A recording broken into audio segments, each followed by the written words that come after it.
10 years లోపట మెదక్లో ఏదైతే డెవలప్మెంట్ జరగలేదో ఈ 9 నెలల కాలంలో రోహిత్ గారు చేసి చూపించారు. 9 నెలల కాలంలో చేసి చూపించారు.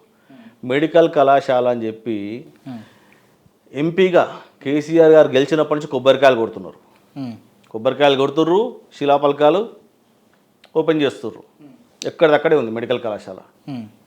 రోహిత్ గారు ఎమ్మెల్యేగా అయినప్పటి నుంచి ఈ 9 నెలల్లో గట్టిగా ఫాలోఅప్ చేసి లాస్ట్ మంతే అనౌన్స్ అయింది మీకు ఆల్రెడీ. ల్యాండ్ కూడా ఐడెంటిఫై చేసేసారు కలెక్టర్ గారితో రోహిత్ గారు మెడికల్ కళాశాలకి. సో డెవలప్మెంట్స్ అవుతున్నాయి మెదక్లో, చాలా బ్రహ్మాండంగా అవుతున్నాయి డెవలప్మెంట్స్.